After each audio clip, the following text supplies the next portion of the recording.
Bismillahirrahmanirrahim. Assalamualaikum warahmatullahi wabarakatuh. Yang dihormati Ustaz Muhammad Syaiful Bahri bin Abdullah selaku pensyarah bagi subjek kajian ilmu tarikat sesi 2020-2021. Saya Nurul Syazwani binti Saidi, nombor matrik 047588 akan membentangkan tajuk KK pendek iaitu amalan suluk dalam ilmu tarikat. Okey, pengenalan. Tarikat merupakan amalan kerohanian dalam membentuk pribadi sasiah mukmin dan matlamatnya untuk mendekatkan diri kepada Allah, di mana ianya mempunyai kaedah-kaedah dan amalan-amalan tertentu yang melibatkan teori dan praktikal. Okey, antara amalannya itu ialah suluk. Walau bagaimanapun, tarikat ni mestilah sesuatu yang menepati landasan syariat Islam yang telah digariskan oleh Allah. Okey, bagi penuntut ilmu tasawuf, bersuluk ni menjadi sebahagian cara untuk mencapai kesempurnaan dalam pengajian. Okey, malah tempat pilihan untuk bersuluk antaranya di kawasan yang sunyi dan mampu untuk menguji diri supaya perkara yang dipelajari dapat dimanfaatkan sebaik mungkin. Okey, antaranya ialah suluk Tok Selehoh di Tanah Perkuburan Islam Kampung Kok Pasir, Tumpat, Kelantan. Okey, suluk terdapat beberapa definisi.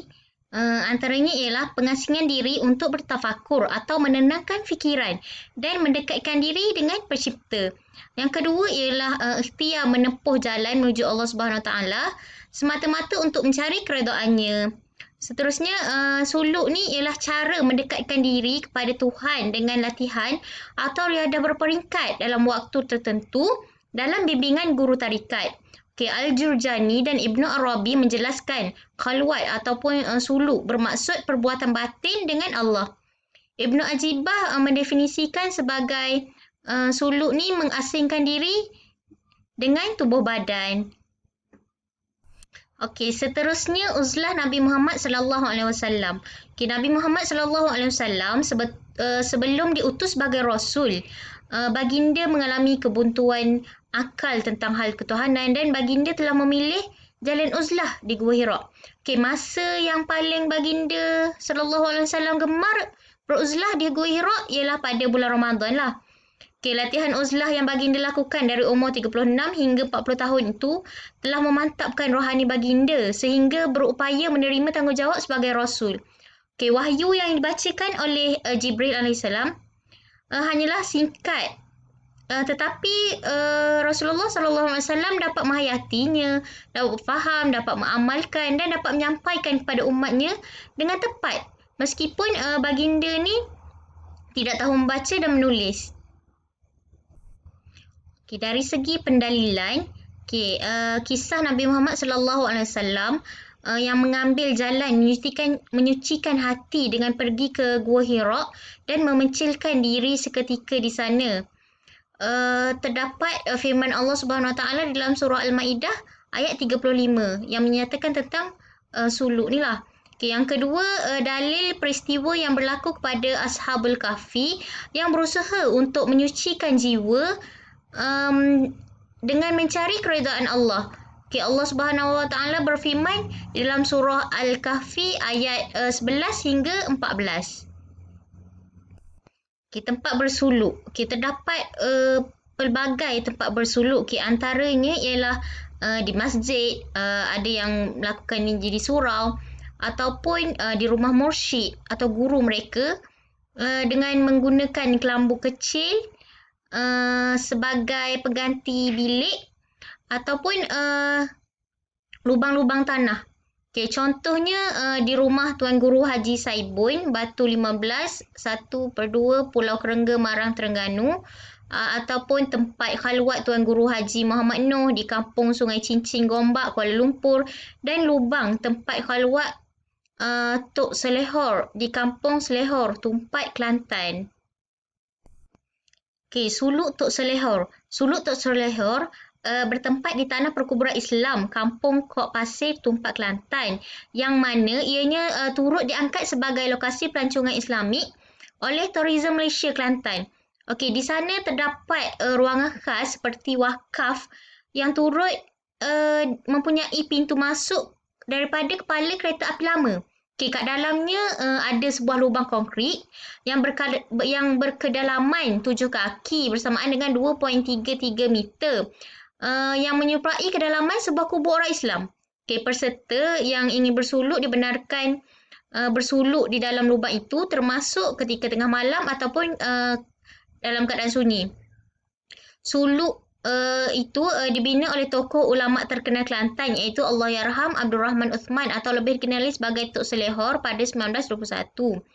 Okey, sekarang ni Rizatul Akmal Zaid yang bertanggungjawab menjaga kesucian tempat tu sejak dibuka kepada umum pada tahun 1999. Okey, lokasi berkenaan ni kerap dikunjungi mereka daripada seluruh pelosok tanah air lah. Sama ada di dalam ataupun di luar negara termasuk Indonesia serta Singapura. Kaifiat suluk. Okey, syarat suluk. Yang pertama ialah salik orang yang ingin bersuluk tu perlu dapatkan kebenaran daripada guru atau mursyid atau seseorang yang telah diberi sijil untuk memberi kebenaran bersuluk. Yang kedua, khalwat iaitu mencari tempat yang tenang dan berada jauh dari anak-anak isteri dan saudara mara serta rakan-rakan. Yang ketiga ialah niat untuk melakukan suluk. Okey, lafaz niat suluk. Saya berniat untuk melakukan suluk sama ada 10 atau 20 ataupun 40 hari kerana mengikuti ulama salaf yang soleh dan mengikuti Nabi Muhammad sallallahu alaihi wasallam semata-mata kerana Allah Subhanahu wa taala. Rukun suluk meninggalkan ucapan yang tidak bermanfaat. Yang kedua, tidak makan banyak yang di mana menyebabkan kita ni tidak kemampuan untuk melakukan zikir atau ibadah lain. Iaitu malaslah untuk beribadah. Yang ketiga, tidak mendapat tidur yang banyak. Iaitu jangan tidur banyak. Yang keempat, lakukan zikir di hati siang dan malam dengan zikir yang lebih dari apa yang diperintahkan oleh guru. Dengan tidak mengubah adab dan syarat zikir tersebut. Okey, bagi pelajar yang mubtadi' iaitu orang yang baru belajar, iaitu suluk siang dan malam, jumlah zikir tak boleh kurang daripada 25,000 zikir ismul zat. Okey, bagi mereka yang mampu pula, siang dan malam bilangan zikir tak boleh kurang daripada 70,000. Bagi pelajar para lataif, zikir lataif sekali pada waktu pagi dan sekali pada waktu petang. Kemudian melakukan zikir jantung antara 2 kali dengan jumlah 70,000 ataupun lebih. Bagi pelajar ahli nafi isbat dan wukuf dan muraqabah, zikir lataif dilakukan sekali pada waktu pagi dan sekali pada waktu petang. Isbat nafi adalah 3,000. Kaifiat suluk yang seterusnya ialah adab suluk. Okay, yang pertama, mendapat kebenaran daripada guru untuk melakukan suluk. Yang kedua, mandi taubat dengan niat bertaubat. Kemudian melakukan wuduk dengan sempurna. Solat hajat 2 rakaat dengan niat melaksanakan suluk. Lepas tu memasuki tempat pengasingan dengan membaca ta'awuz. A'udzubillahi minasyaitonirrajim dan basmalah, bismillahirrahmanirrahim.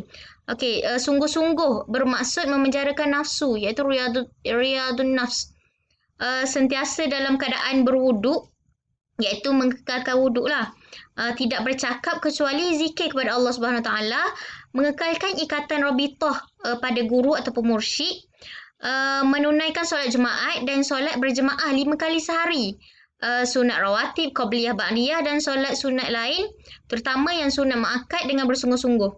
Okey, yang ke-10, memelihara semua jenis zikir iaitu zikir sir, jah, nafi, isbat, zikir ismul zat. Okey, membiasakan diri untuk tidak tidur kecuali jika merasa sangat mengantuk dengan tujuan agar badan ni bersemangatlah untuk berzikir. Yang ke-12, tidak bersandar di tembok ataupun dinding dan tidak tidur terlentang di atas alas. Okey, semasa keluar harus menundukkan kepala dan tak memandang kecuali ketika betul-betul perlu. Okey, dan yang terakhir, semasa berbuka puasa jangan makan daging haiwan atau apa sahaja yang bernyawa. Hikmah suluk. Okey, bertambah keyakinan tentang wujud Allah, lebih kenal dan lebih tahu tentangnya. Orang yang salik ni akan merasai ataupun melalui pengalaman zauq dan fana fillah. Mereka ni lebih meyakini kepentingan tawasul dan berabitah. Mereka iaitu salik ni mempraktikkan adab-adab berzikir dan adab-adab bersama guru ataupun orang alim. Istiqamah dalam solat taubat. Mereka juga lebih memahami apa yang dikatakan oleh Ibn Athaillah dalam kitab Hikam, iaitu suluk Hikam ke-12. Okey, mereka juga memahami kepentingan ilmu tasawuf ataupun ilmu tarikat dan kepentingan beramal dengannya. Rasa rendah diri dan tak mudah menilai orang lain berdasarkan pakaian ataupun pangkat. Memahami apa yang dikatakan ilmu laduni dan mudah mendapat natijah-natijah zikir itulah. Okey, mereka ni mantap pegangan kepada tauhid uluhiyah dan rububiyah. Hati mereka ni benar-benar yakin apa yang wajib diimani dan dapat sebahagian walaupun tak sepenuhnya sifat-sifat ahli ulul albab.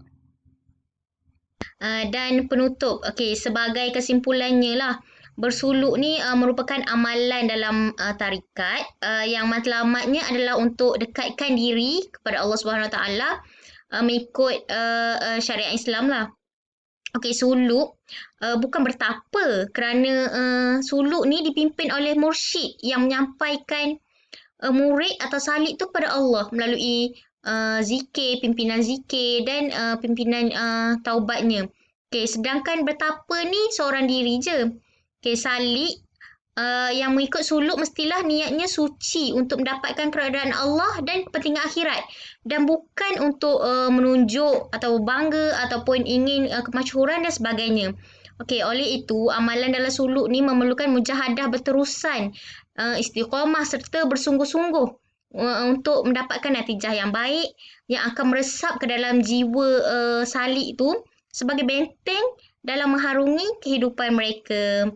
Okey, sekian saja daripada saya. Wallahu a'lam bishawab. Terima kasih.